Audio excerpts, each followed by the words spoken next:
በጎንደር ያሉት ሊቃውንት አንገታቸውን ደፍተዋል። በጎንደር ከተማ ታላቅ የተባለ መንፈሳዊ ኮንፈረንስ ለጎንደር ኢየሱስን እንዲቀበል ጌታን እንዲቀበል ሊያደርጉት ሊሄድ ነው።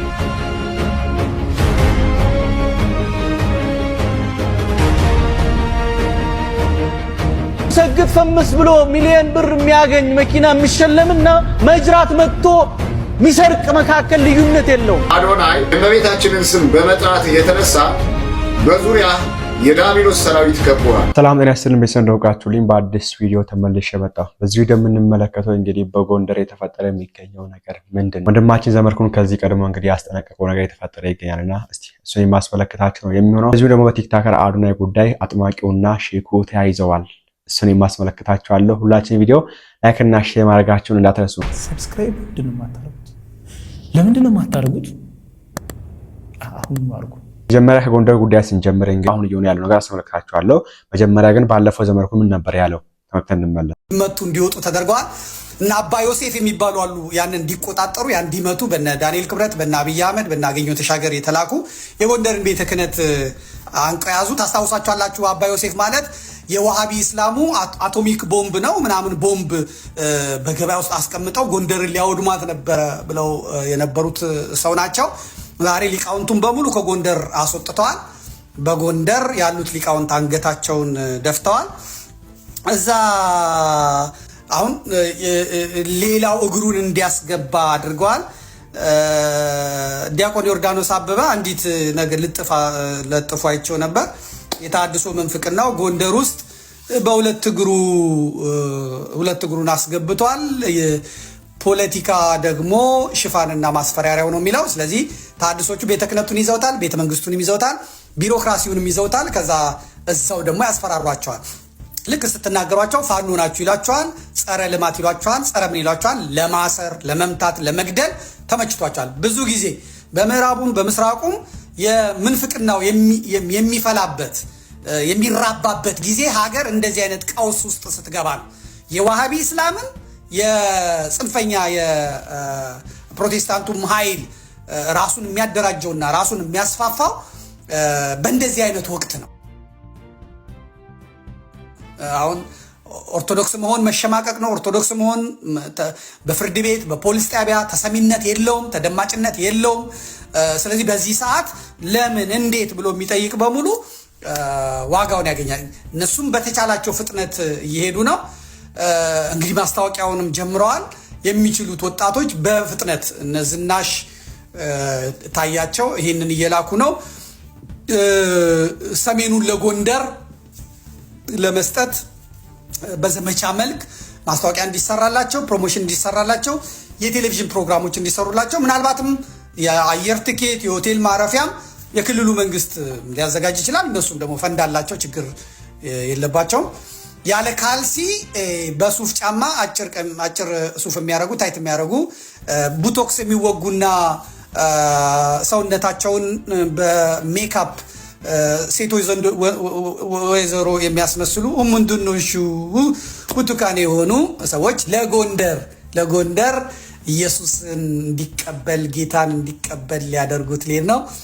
በ44ቱ ታቦት በነ ሊቀ ሊቃውንት እዝራ ሐዲስ ሀገር ላይ በነ የኔታ ሄኖክ ሀገር ላይ እንግዲህ ኢየሱስ እየመጣላቸው ነው። ኢየሱስ ጎንደር የቴዎድሮስ ሀገር መጠበቅ ነው። እንግዲህ እጅግርን ተይዘህ የግድን ትጋታታለህ። ዘመርኩን እንግዲህ ባለፈው እንደዚህ ብሎ ነበርና ጎንደርን ለኢየሱስ ወይ ደግሞ ሰሜኑን ለኢየሱስ የሚል መርሃ ግብር ሊዘጋጅ እንደሚችል አንድ ፍንጭ ሰጥቶ ነበርና ተናግሮም እንግዲህ ወሩ እንኳን ሳይሞላው ይሄ ነገር ሲፈጸም ተመልክተናልና ተመልከቱት። በጎንደር ከተማ ታላቅ የተባለ መንፈሳዊ ኮንፈረንስና ክሩሴድ እየተዘጋጀ ይገኛል። በነብይ ዘካርያስ አማካኝነት እንግዲህ እንደምትመለከቱት እጅግ በጣም በርካታ ህዝቦች እንግዲህ አደባባይ ላይ በተገኙበት ፕሮግራሙ እየተደረገ ይገኛል ማለት ነው። የወንጌል ስርጭትንም ያካትታል። የተለያዩ የፈውስ ፕሮግራሞችን በመጨመር እንግዲህ በምትመለከቱት መልኩ ጎንደር ከተማ ላይ ዛሬ ህዳር 26፣ 28 እና 27 ታላቅ የተባለ ፕሮግራም እየተካሄደ ይገኛል። እንደምትሰሙት ነው እንግዲህ በነገራችን ላይ የጉባኤው ስም ሰሜኑን ለኢየሱስ የሚል ነውና ለሰሜኖች ኢየሱስን ለማስተማር ቀልድ ነው፣ በጣም ትልቅ ቀልድ ነው። ከዛ ውጪ ደግሞ ያዩ ነበርና ከብዙ ድግምቶች፣ ከብዙ ጥንቆላዎች፣ ከብዙ ማርቶች ተላቋል ነው የሚለው። እዚያም እንደምትመለከቱ ደግሞ ይሄን ነገር አሳሳቢ የሚያደርገው እንደምትመለከቱት ማህተብ ያሰሩትን ነው እንግዲህ ፊት ለፊት የሚለጥፉት። ኦኬ ማህተብ ያሰሩት ፊት ለፊት ወጥቶ ይታያሉ። በነገራችን ላይ ይሄ ነገር ፖለቲካ እንደሆነና ኦርቶዶክስ ጠል ነገር የተፈጠረው ነው የምታውቁት። ስልጤ ሄደው አንድ ፕሮቴስታንት ጉባኤ አዘጋጅቶ አያውቅም። ሙስሊም ይበዛል፣ ለዛውም የዋሃቢያ ሙስሊም አለበት፣ ጌታን የሚያውቅ ህዝብ ያለበት ቦታ ላይ ኦኬ ስለ ኢየሱስ ክርስቶስ የካዱ ህዝቦች ያሉበት አካባቢ ሄደው ኢየሱስን አያስተምርም። ኢየሱስን የሚያውቁ ሰዎች ያሉበት ጋር ሄደው ግን ያሰተ ኢየሱስ እሱ በአእምሮ የፈጠረውን ኢየሱስ እያስተማሪ ቃዣል ማለት ነው። ኦኬ እስቲ ተመልከቱ። ወደ አፋር ሄዶ የትኛው ፕሮቴስታንት ነው የትኛው ፓስተር ነው ጉባኤ አዘጋጅተው የሚያውቀው? አሁን ሰሜን ኢየሱስ ብሎ እንግዲህ መጡልክ እና ከዛ ውጪ ደግሞ እንደምትመለከቱት ማህተብ ያሰረው ብቻ ነው ሲጣም ይወጣለት። ፕሮቴስታንቶች ሲጣም ይወጣላቸው ማህተብ ያሰረው ኦኬ ንቅሳት ይሄ ማህተብ ነው የተነቀሱት እናቶች ከነሱ ነው ሰይጣኑ ራሱ የሚወጣው እንጂ ሌላው ንጹህ ነው። እና በዚህ መንገድ እንግዲህ ከፍለውም ሆነ አሁን ላይ ያው ጊዜው ሚኖር ስለሆነ በዚህ መንገድ ድራማቸውን እየሰሩ ይገኛሉና በሰሜን የምትገኘው ኦርቶዶክሳውያን ጥንቃቄ ይደረግ ይፈልጋሉ። ይሄ ነገር አንድም ፖለቲካ ነው፣ አንድም ኦርቶዶክስ ጠል ነገር ነው። ከዛ ውጭ እንግዲህ የአምነ ጉዳይ አለና የስግጥ ፈሚስ የሚለው ነገር እንግዲህ አሁን ላይ ወደ ሊቃውንቱም እየገባ ይገኛልና አንድ አጥማቂና አንድ ኡስታዝ እንግዲህ ተያይዘዋል በዚህ ጉዳይ ላይ። እስቲ የጀማሪ ቪዲዮ ተመልከቱት።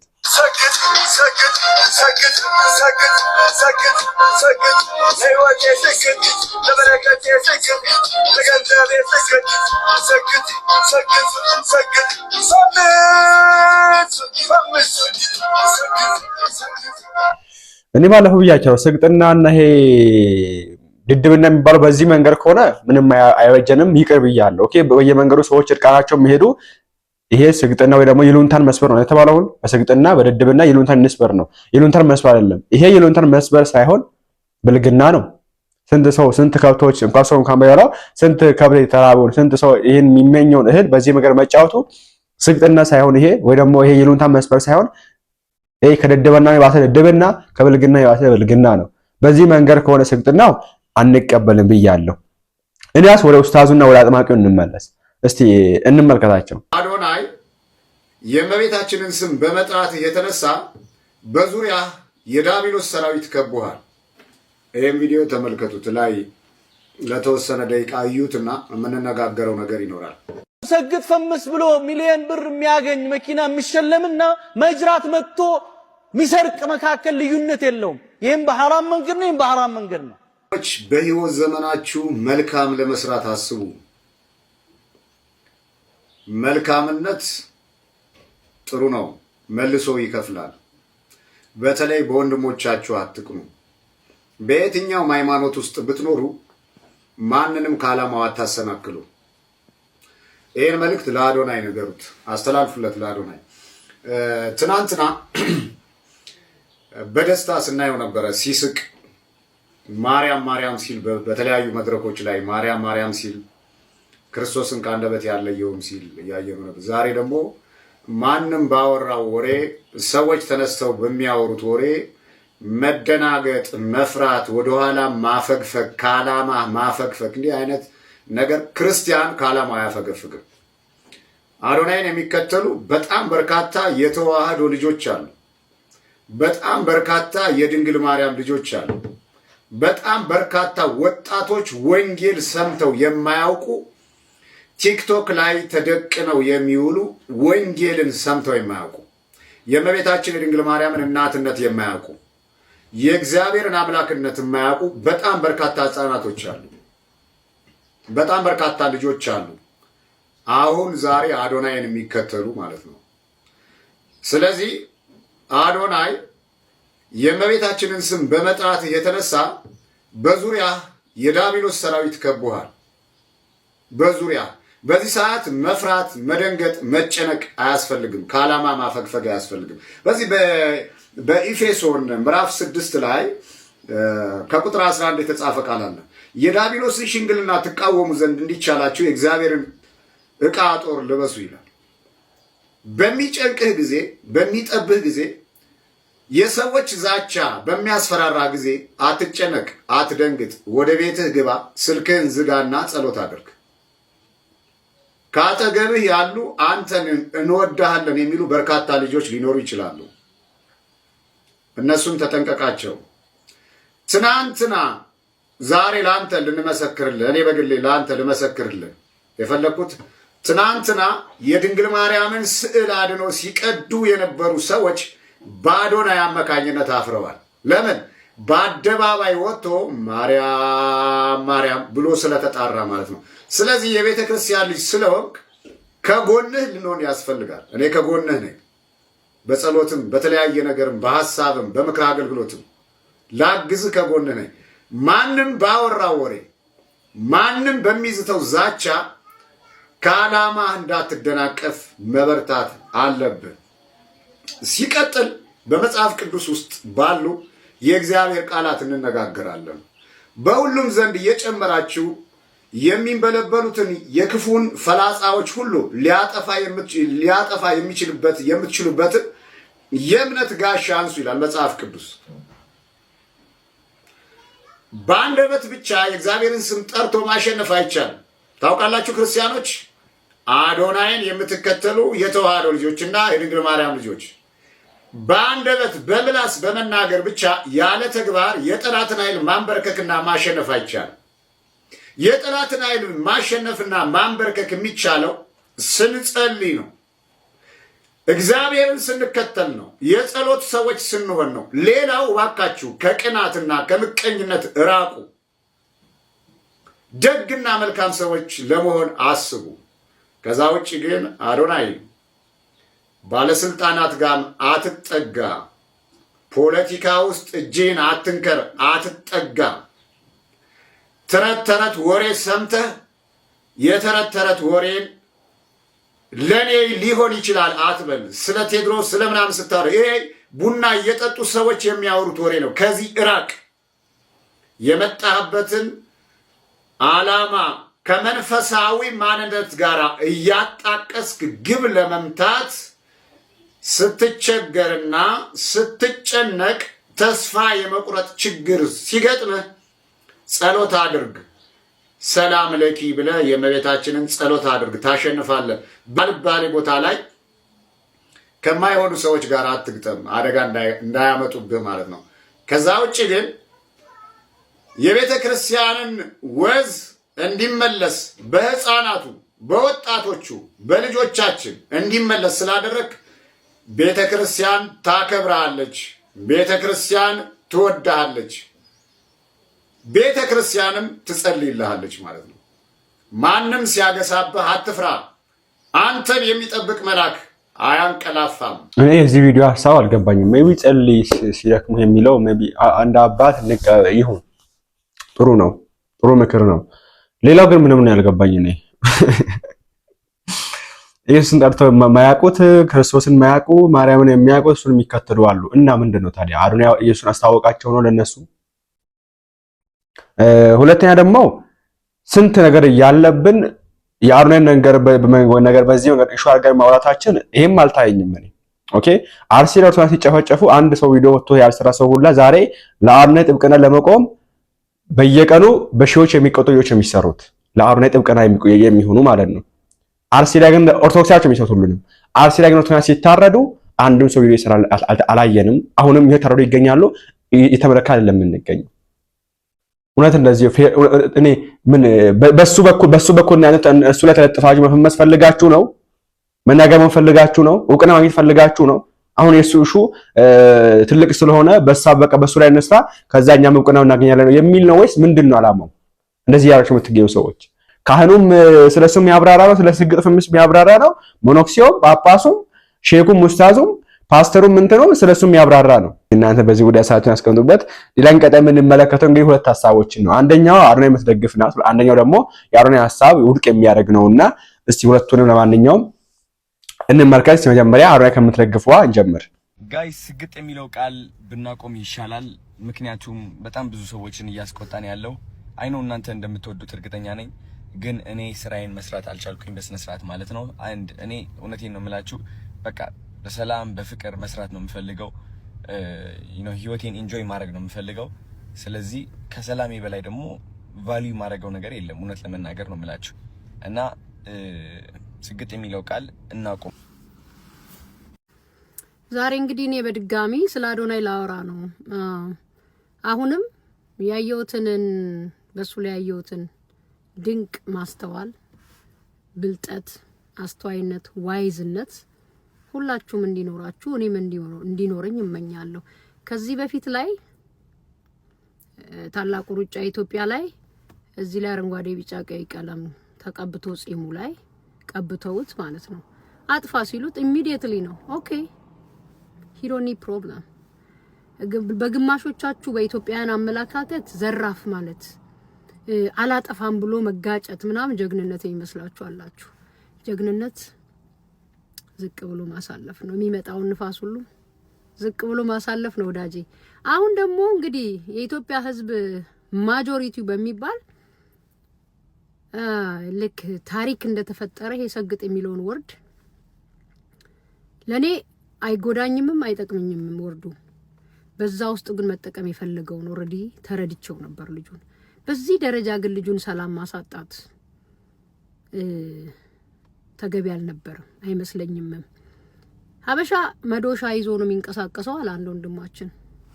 ሚስማር ነው የምትመስለው በሄድክበት ሁሉ ከበለጥከው እየቀጠቀጠ ነው የሚያጣምምህ በሱ መንገድ እንድትሄድለት። ኤንዌይስ አሁንም ቴንኪዩ እዚህ ጋር አታቸው የተደረገው ቪዲዮ የሚያወራው በቃ ይሄን ሰግጥ የሚለውን ስም አልጠቀም። ምክንያቱም ምን ብሎ መጡ? ትውልድን የሚያጠፋ ትውልድ በሰግጥ ብሎ ስላለ ይጠፋል እንዴ? ትውልድን የሚያጠፋ ስንት ነገር አለ። ትውልድን ያላሸቀ በሱስ ብትሉ በተለያየ ምን ስንቱን እንጥቀሰው። ትውልድ ላሽቆ ያለው ሀገራችን በብዙ ነገር ነው። አዶናይ መጥቶ ሰግጥም አለም አላለም የሚቀይረው ነገር የለም። ምርጫ ነው ህይወት። እሱ ሰግጥ ያለው በቲቢት አይደለም። ሰግጥ ያለው በዱርዬነት አይደለም። ስራ በቃ ግግም ብለ በያዝከው ነገር ማንንም ሳትሰማ ፎከስ አርግ ነው። በርታ ነው። ለማንም አቴንሽን ሰጥታ አትውደቅ ነው ሜሴጁ። እና በአገር ደረጃ ልጁ ላይ ስትነሱ በማስተዋል እንዲሆን የወንድማዊነት ምክር መስጠት ዳስ ፋይን። ግን ብዙ ሰው ዲፕ ዳውን ጀለሲ ጭንቅላቱ ላይ ሲንጫረርበት አይቻለሁ። ታናሽ ወንድማችን ነው። አሁንም እግዚአብሔር ማስተዋል ይጨምርልህ፣ እግዚአብሔር ይጨምርልህ። እንዲህ ነው ክፉ ነገር ሲመጣ ዝቅ ብሎ ማሳለፍ መቻል ብልህነት ነው። እና አሁንም ቃሉን አልጠቀምም ሰላሜን ነው የምፈልገው አለ። አዎ ከሰላም የሚበልጥ የለም። ብዙ ሰላም ሊነሱ የታጠቁ ብዙ ሰዎች አሉ። እኔ እንደውም ከዚህ በኋላ ማለት ነው እንደ ምንድን ይባለው ርቀትህን ጠብቅ። ሰዎች በብዙ መንገድ ከፖለቲካ ጋር ከሀገር ጋር ከሆነ ነገር ጋር አነካክተው ገና 2 እርምጃ እንዳትራመድ ሊሰብሩ እየፈለጉ እንደሆነ እየሸተተኝ ነው ሚዲያ ላይ። አይ ኖ ዩ አር ሶ ስማርት። ብለጣቸው፣ አሁንም በስማርትነት ብለጣቸው፣ በዋይዝነት ብለጣቸው። እግዚአብሔር በሚመራ በዚህ በቅልብህ ምረጣቸው ማለት ብለጣቸው። እኛ ብዙ ነገራችን ገና ነው። አገራዊ ያደረጋችሁት ነገሩን አገራዊ ያደረጋችሁት ነገሩን። እና እኔ ለአዶናይን ማቆም እንደናንተ ነው ሶሻል ሚዲያ ላይ። ግን ከሪያሊቲ አንፃር ልጁን የሆነ ነገር ውስጥ ልከቱት በቃ አሰፍስፋችኋል። ወደ ፖለቲካውም እንትንጋ ሄደ እንትንጋ ገባ መጠየቅ አለበት ወደ ህግም ወደ ፖለቲካም ልጁን ቀርቅራችሁ ህይወቱን ልታበላሹ ቀድሟችሁ ሄዷል ልጁ። ሂስ ሶ ዋይዝ። እግዚአብሔር አይምሮውን ይባርክ። አሁንም የኛ ሀገር ብቅ ሲሉ እንዳልኳችሁ መዶሻ ይዘው የሚዞሩ እዛው ስልጣኔ ሰርቶ እንትን ማለት ቦልድነስ፣ በራስ መተማመን፣ የራስን መሆን ኃጢያት ነው በእኛ ሀገር። በቃ ተልመጥምጠ ባህሌ ሀገሬ ምናምን ሽሮዬ እንጀራዬ እያልክ አበሻዬ ምናምን እያልክ አስመስለ ስትኖር አበሻ የሚወድ ልቆ የሚሄድን አይወድም። በሆነ ምክንያት ነው የሚለጥፍብህ። እንኳን በለጥካቸው። ሰግጥ የሚለው ወርድ መጠቀም ኃጢያት ከመሰላችሁ ይቅርላቸው። አንተ ግን መሮጥህን መብለጥህን ከፍ ማለትህን በተግባር የምታሳይ ልጅ ነህና ሂድ ገስግስ። እግዚአብሔር መንገድን ያቅናልህ። በእውነት የክፉ አይን ካንተ ላይ ይጋረድ። ሊያስበሉት ነው የተነሱት ብዙዎቹ። ሚዲያ ከፍተው ስለሱ ያወራሉ። ልጆቻችሁ በሱ ደረጃ ቢታወቁላችሁ፣ ወንድሞቻችሁ በሱ ደረጃ ቢታወቁ ይሄን አታረጉም፣ እንደዚህ አትከፉም ነበር። ሁሉም የራሱ ወንድም የራሱን ልጅ ብብቱ ስር ደብቆ የሰው ወንድምና የሰው ልጅ ላይ ጉድጓድ ይቆፍራል። ምሕረት ያርግላችሁ እግዚአብሔር። እንደው ከሰማይ የከፈተለትን በረከትና ህይወቱ ላይ እንዲኖረው እንዲሰራው የተጻፈለትን መኖሩ አይቀርም። እንኳንም ተውከው። ይሄ ከሆነ ችግሩ እኔም ሰግጣለሁ። መሰገጥ ማለት ሁለት ስራ ሰርቶ ሀብታም መሆን፣ የራስ ካምፓኒ መክፈት፣ የራስን ኑሮ ማሻሻል ነው ለኔ። እሰግጣለሁ። እንደውም ከዛሬ በኋላ ቃሉን እኔ ወስጄዋለሁ። ይመች ብለጣችሁ። አሁንም እግዚአብሔር ዋይዝ ያርግ፣ መድኃኒዓለም እሱ ዋይዝ ያርግ። ጭንቅላት አይምሮህን ይክፈትልህ። አሁንም የሰማይ ሰማያቶቹ መስኮት ይከፈቱልህ። ያገኘ ሁሉ ይውደድህ፣ ያገኘ ሁሉ ይቀበልህ፣ ያገኘ ሁሉ በፍቅር ይውድቅ ይበል። የሰማይ መስኮት በሁሉ አቅጣጫ ይከፈትልህ። ማንም አይቅደምህ። የሮጣ አይደለም የሚቀድም ቅን የሆነ ነው። የልብን ቅንነት አይቶ እግዚአብሔር በአራቱም አቅጣጫ ከሚወረወር ክፉ ፍላጻዎች እግዚአብሔር ይጋርድ፣ በደሙ ይሸፍን። በጣም ነው የምታሳዝነኝ እንደ ታናሽ ወንድሜ ማለት ነውና ካይን ያውጣ፣ ድብቅ ቀበል። ይሄ ነው እንግዲህ ታች የምትለውና ከዛ ውጪ ነው ይሄ መሰገጥ የሚለውን አዶናይ የሰጠው ዲፊኒሽን እና ሰው የተረዳው ዲፊኒሽን አይገናኝም። አዶናይ የሰጠው ዲፊኒሽን ልጅቷ የተናገረችው በዛ መንገድ ነው። ሰው ግን የተረዳው እዚህ ጋር የምትመለከቱት ቪዲዮ ነው። ሰግጦ እርቃኑን ሄደላ አስፋልት ላይ ሽንት ቤት ነው ቪዲዮ ይለቅልሃል። ሰው ይረብሻል። ሰው ይሄንን ነው እንግዲህ ስግጥናው ጋር ያዘው ሰውና ቃሉ መቅረቱ ይበል የሚያሰኝ ነው። ሌላው እንግዲህ የሱን ሐሳብ ውድቅ የሚያደርግ አንድ ወንድማችን ደግሞ አለ፣ እንመልከት። ውጭ ሀገር ሊያውም በአገረ ካናዳ መኖር ያልተሳካለት አዶናይ ለምን ኢትዮጵያ ውስጥ በሚል ጥያቄ አርቲስት ዳዊት ንጉሱ ረታ አንድ ሰፋ ያለ ጽሑፍ አቅርቦ ነበር። ዳዊት ጽሑፉን ሲጀምር ይህንን ጽሑፍ ለመጻፍ ያነሳሳኝ በቀደም ዕለት አምለሰት ሙጬን የበላት ቡዳ በሚል ርዕስ የጻፍኩትን ጽሑፍ ወደ 1,700,000 ሕዝብ እንደተመለከተው ባየው ጊዜ በተሰማኝ ስሜት የተነሳ ነው። ያን ያህል ቁጥር ያለው የዚህ መንደር ተከታታይ ቢያንስ 1/3ኛው ዳነረ ወይም ዳዊት ንጉሱ ረታ የሚጽፈውን ሐሳብ አንዳች ረብ አለው ብሎ የሚያስብ ቢሆን እንኳን እንዲህ እምነት ለሰጡኝ ለእነርሱ ስል ዛሬም ሆነ ነገ የማምንበትንና ይጠቅማል ያልኳቸውን ሁሉ ከመክተብና ለታሪክ ከማስቀመጥ ወደ ኋላ እንዳልል በተሰማኝ ስሜት ነው ይላል ዳዊት። ወደ ዋናው ቁም ነገር ስንገባ አዶናይ የተባለው የዘመኑ የቲክቶክ ኢንፍሉዌንሰር ስለምን በውጭ አገር ሊያውም ለብዙ ስደተኛ ተስማሚ ሀገር ናት ተብላ በሚነገርላት ሀገረ ካናዳ ሳይሳካለት ቀረ በማለት ጥያቄውን ይሰነዝራል። ምክንያቶቹን እናስቀምጥ በሚልም የሚከተሉትን ዝርዝሮች አስቀምጧል። ዳዊት ንጉሱ ረታ በየትኛውም የሰው ሀገር በተለይም ስደተኞችን በመቀበል ታዋቂ በሆኑ ሀገራት የሚኖሩ ግለሰቦች ሁሉ ዕጣ ፈንታቸው 5 ያህል ነው። አንደኛው በገቡበት ሀገር የሀገሩን ቋንቋና ባህል አጥንተው ትምህርታቸውን በከፍተኛ ሁኔታ በዩኒቨርሲቲ ደረጃ ተምረው በማጠናቀቅ ወይም በሌላ በሀገሩ ተፈላጊ የሙያ ዘርፍ የአጭርና የመካከለኛ ጊዜ ሥልጠና ወስደው በማጠናቀቅ በሀገሩ ፕሮፌሽናል የሥራ መስክ መሰማራት። ይህ ዕድል የሚገጥማቸው ኢትዮጵያውያን ስደተኞች በእርግጥ ቁጥራቸው አነስተኛ ቢሆንም ነገር ግን በሁሉም ሀገራት አሉ። ሁለተኛው በጉልበታቸው አገልግሎት እየሰጡ የሚተዳደሩ። እነዚህ በቁጥር እጅግ የሚልቁትና የአገሬው ዜጎች ሊሰሯቸው የማይፈቅዷቸውን የጉልበት ሥራዎች በመሥራት ራሳቸውንና በአገር ቤት ያሉ ቤተሰቦቻቸውን የሚደጉሙ የሀገራችን ስደተኞች የሚካተቱበት ነው። የእነዚህ ቁጥራቸው የትየለሌ ነው። ሦስተኛው በመንግሥት ድጎማ ወይም ጡረታ የሚተዳደሩ። እነዚህ ደግሞ በእርግጥ በሄዱበት አገር የመኖሪያ ፈቃድ ያገኙ ቢሆንም ነገር ግን በልዩ ልዩ ምክንያቶች የጉልበት ሥራ መሥራት የማይችሉ ናቸው። ይኸውም በሚመለከታቸው የመንግሥት ተቆጣጣሪዎች ተረጋግጦ በየወሩ በሚቆረጥላቸው ዳረጎትና ከመንግሥት በሚሰጣቸው መጠለያ ወይም ሼልተር ውስጥ ልጆችና ቤተሰብም ካላቸው ከእነርሱ ጭምር አብረው የሚኖሩ ናቸው። አዶናይ እዚህ ውስጥ የሚካተት ነበር ይላል ዳዊት ንጉሡ። አራተኛው በሕገ ወጥ መንገድ የሚኖሩ። እነዚህ ደግሞ የአገሩ መንግሥት የመኖሪያ ፍቃድ የከለከላቸውና አገሩን ለቀው መውጣት ሲጠበቅባቸው በድብቅ ወይም ኢሌጋል ሆነው የሚሰሩና ራሳቸውንና በአገር ቤት ያሉ ቤተሰቦቻቸውን ለመደጎም ጥረት የሚያደርጉ ናቸው። አምስተኛው ደግሞ ቤት አልባዎች ወይም ሆምለስ። እነዚህ ደግሞ በሱስ ምክንያት ወይም ሥራ ባለመስራት አሊያም በሌላ የራሳቸው ምክንያት ቤት አልባ ሆነው የጎዳና ተዳዳሪ የሆኑና አብዛኞቹ በከፍተኛ ሱስ ውስጥ የተዘፈቁ ናቸው። አዶናይ ተብዬውም ይህ ደረጃ ደርሶ እንደነበር ይታወሳል ይላል ዳዊት።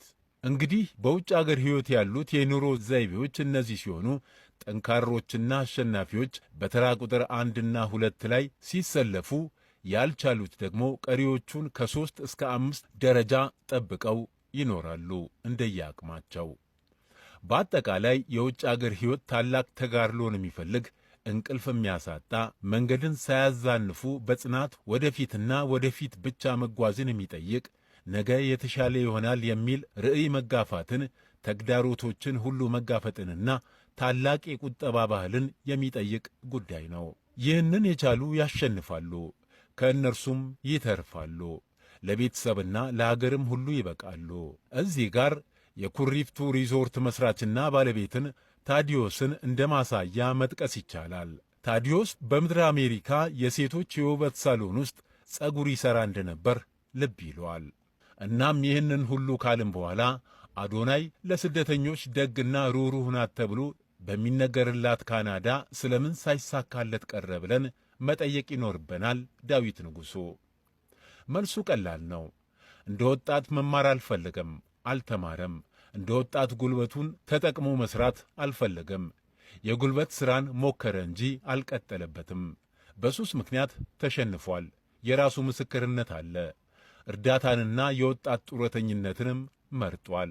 እስከ ጎዳና ሆምለስ ድረስ ደርሷል። የራሱ ምስክርነት ነው። ልክ የካናዳን የመኖሪያ ፈቃዱን ምናልባት የካናዳ ዜግነቱን ባገኘ ማግስት ወደ ኢትዮጵያ ተመለሰ። ምክንያቱም በፈለገውና ኢትዮጵያ አልተመቸችኝም ባለ ጊዜ ሁሉ ወደ ካናዳ የመመለስ መብት ስላለው። ኢትዮጵያና ኢትዮጵያውያን እንዴት ተቀበሉት? ፍርዱን በእውነት ለእናንተ ልተው ይገባል። ከእርሱ በላይ ተአምር የሠሩና በተጨባጭ መሬት የወረደ ሥራ የሠሩ ሞዴል ወጣቶች የሉምን? የልጁን የቀደመ ንግግሮችና ሌላውን ነገር ለጊዜው ትቼው አሁን ወደ መልእክቴ ልግባ ያለው ጸሐፊው ዳዊት ንጉሡ ለመንግሥትም መልእክት ያለውን ነገር አስተላልፏል። ብልጽግናን አረጋግጬ ኢትዮጵያን ከዓለም ሁለተኛ ከአፍሪካ ምናምነኛ እያልክ ይህንን የወጣት ጡረተኛ ምንም ሳይሠራ ምንም ለአርአያነት የሚያበቃው ነገር ሳይኖረው ለኢትዮጵያ ጉልበቱን ማፍሰስ የሚገባውን ወጣት ሰግጥ ፈምስ እያለ በመስበክ እያደነዘዘ በግልጽ እየተመለከትክ ይህንንም በሚሊዮን የሚቆጠሩ ኢትዮጵያውያን እየተከታተሉትና እንደ አርአያ እየቆጠሩት እንደሆነ እያስተዋልክ ዜጎችህን ለመከላከል ባለመቻል ከተጠያቂነት አታመልጥም ይላል ዳዊት ንጉሡ። ኢትዮጵያ አራሽ ገበሬ፣ ድንበር አስጠባቂ ወታደር፣ የሕክምና ባለሙያ፣ የሥነ ጥበብ፣ የኪነ ጥበብ፣ የዕደ ጥበብ፣ የሥነ ሕንፃ ወዘተ ባለሙያ የሚያስፈልጋት ታዳጊ ሀገር ሆና ሳለ እንዲህ በአንድ ከሰለጠነ ሀገር ከሽፎ በመጣ ነገር ዓለሟ ሁሉ ሲበከል ባላየና አይቶም ዝም በማለት ፕሮቴክቲቭ ፖሊሲ ባለማውጣት ትጠየቃለህ ይላል ዳዊት። ለቤተሰቦችም መልእክቱን አስተላልፏል። የዛሬን የአዶናይን ጊዜያዊ ታዋቂነትና ከዚህም ከዚያም እየጎረፉለት ያሉ ብጥስጣሽ ፍራንኮች ብቻ በማየት በልጆቻችሁ የነገ ማንነታቸው ላይ ይህ ግለሰብ ሊያደርስ የሚችለውን ተጽዕኖች ችላ በማለታችሁ ይህንን ሰሞኑን የሚከሰቱትን ድርጊቶች በሙሉ በአንድ ድምፅ በጋራ አለመቃወማችሁ ከተጠያቂነት አያድናችሁም። የኋላ ኋላም የገፈቱ ቀማሾች እናንተው ራሳችሁ በአንድነት እንደምትሆኑ አስታውቃችኋለሁ ይላል ዳዊት ንጉሡ። በማጠቃለያውም ኢትዮጵያ ደሃ አገር ናት። ድህነታችን የሚመነጨው ከስንፍናችንና ከድንቁርናችን ነው። ከበርካታ የሰለጠኑና በእጅጉ አደጉ ከሚባሉ ሀገራት በላይ የተፈጥሮ ሀብትና የሰው ሀብት እያለን እርጥባን ጠባቂ የሆነን የቀረነው በተለይ ወጣቱ የህብረተሰባችን ክፍል በተገቢው መልኩ ለልማት ባለመጠቀማችንና አንቅተን ባለማሰልጠናችን ምክንያት ነው።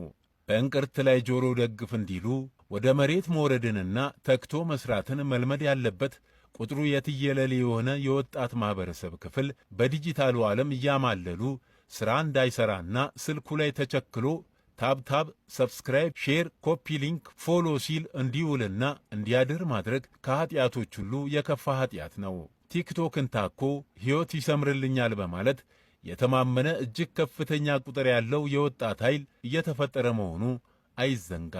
እኔውስ እናንተ በዚህ ጉዳይ ምን ታላችሁ? ሐሳባችሁን ኮሜንት ላይ አስቀምጡልኝ። እኔ ግን ማለት የምፈልገው ነገር ስንት መናገር ያለብን ነገር እያለ ኢትዮጵያ ወደ ኋላ እየጠፋች ያየን ተመለከትን። ይሄን ነገር ኢሹ አድርገን በዚህ ልክ ማውራታችን ያው ነገ የሚያልፍ ነገር እንደሆነ ኦብቪየስሊ ይታወቃል። እስኪ እናንተ ሐሳባችሁን አስቀምጡበት። በቀጣዩ ቪዲዮ እንመለሳለን። ላይክ እና ሼር ማድረግ እንዳይረሳ። ሰርቀውልኝ